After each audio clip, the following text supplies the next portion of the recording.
Are you excited for Ulduar? Really looking forward to having a new raid, maybe a little bit bored with Nax, but don't know exactly how hard the fights realistically are gonna be for your guild, or also don't know if you're gonna be able to clear it week one, especially the hard modes or any of the hard fights that we're seeing some of the top guilds in the world of WoW Classic spend hours and hours on the PTR, upwards of days on the PTR, trying to see if they can get them down. And there's some fights that even only a couple guilds at this point got killed this entire weekend. And that's what I'm going to talk about today. Now, we've had the PTR of Ulduar open for pretty much the entire weekend, which has given us a lot more time than you would ever have before on the last encounter in Ulduar, and that is Algalon the Observer. Usually on this fight, whenever you engage him the first time, you actually only have 1 hour that entire week to kill him, and if you are almost downing the boss at the end of that hour, he'll cast a raid-wide spell that kills everyone and he'll teleport away until the next lockout.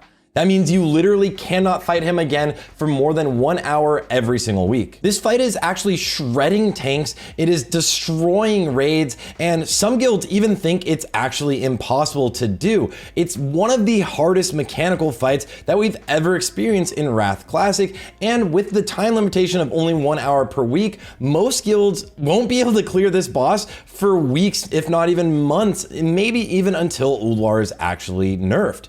But what makes this fight actually such a hard encounter? First of all, shout out to Insanity. From what I know, the only North American guild so far, and one of 3 guilds I've heard of that has actually cleared this encounter and has actually shared the VOD. Anyways, for starters, one of the craziest part of this fight is that he absolutely destroys the tank. He hits with both main hand and offhand weapon swings, which can delete tanks in 0.7 seconds. He also potentially parry haste, which is kind of crazy, and he does a debuff on the tanks, so you have to actually do a tank swap, which means if you're not pre-healing and pre-shielding your tank on the tank swap, it's gonna die instantly. The next part of the encounter are these collapsing stars that you're seeing in the background, and as they actually die, they explode and hit the raid for a ton of raid-wide damage. And this can happen coinciding with another ability he has, the Cosmic Smash, which does a ton of raid-wide damage as well. And that's why we're seeing most of these guilds bring multiple paladins. Actually, from the only other screenshot I've seen of a guild that's cleared it, which is Old School, and I believe they got this first, one of the Chinese guilds,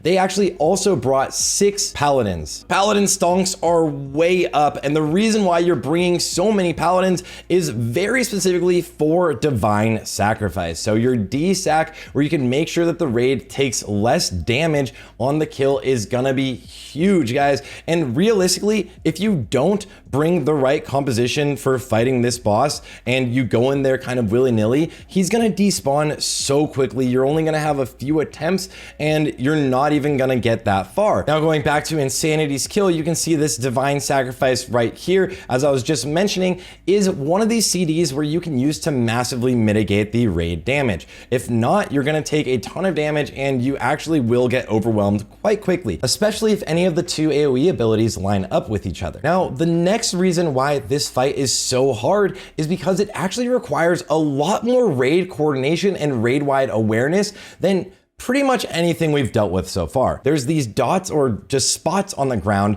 that you have to dodge from these Cosmic Smashes, and multiple of these go out throughout the raid, and it's pretty hard to actually see this fight. There's a lot of lights going on and things are kind of transparent, so you have to be really aware and make sure you have your raid settings set up well as make sure you're trying to coordinate as many weak auras as you can. I would always suggest the Thames pack, but I'm not sure exactly which Algalon weak auras we're gonna need as well, so just kind of stay aware for that. The next major thing the raid needs to watch out for is actually being able to dodge this Big Bang ability, and it'll happen on a timer, and every time it does, everyone in the raid except for one person needs to hide in this other kind of realm by jumping into the void spheres you see on the ground. And the other person that's staying out, usually a shadow priest or something, needs to live, or else if they actually die to this ability, then the entire raid gets one shot and the boss despawns. Not for the entire weak, but at least it will be the end of that attempt. So you do need to coordinate making sure the raid does actually all run to one of these actual spheres on the ground, or void zones, whatever you want to call it,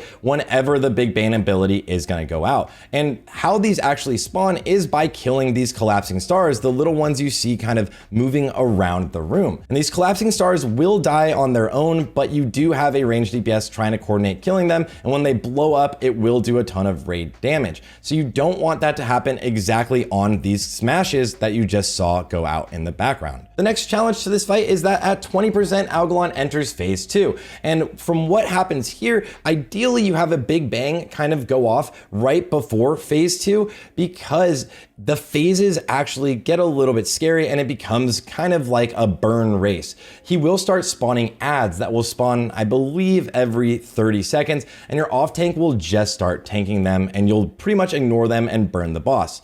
Also, you'll make sure to do a tank swap right after the transition here, because the debuff the boss puts on the tank, you kind of want that person tanking until the end of the fight. And you want to burn the boss before he does another Big Bang. If you don't, it's not the end of the world, but it's probably going to make things a lot harder. So here you can see the ads in the background. They have spawned and the tank swap has happened. And you can notice that Big Bang won't happen for another 40 seconds. So the burn phase of the boss is going out right now, and he still will cause the cosmic smashes where you'll take a lot of damage, but at least he's not causing the kind of collapsing stars, which will do extra AoE damage to your raid. So you're kind of focusing on giga burning down the boss right now. Now, the classes that are doing really well on this fight are slightly different than the classes that are doing really well on fights like Yogg 0. In Yogg 0, we're seeing unholy DKs as well as just normal DKs being stacked and warlocks. But on Algalon, we're seeing a lot of guilds actually stack paladins, again for that divine sacrifice. That is such a massive CD that it honestly cannot be understated. Rotating your actual CDs raid wide and kind of coordinating what's going on is going to be absolutely the key to killing this fight. And I would fully expect Jordy to have a highly in-depth and phenomenally edited and very clear guide of how to do the fight in the future, so I would make sure to check him out on YouTube as well. Now, I know I kind of turned this into talking about the boss itself and how to deal with things, but that was a very simplified version of dealing with this encounter. It is very complex and very, very highly tuned.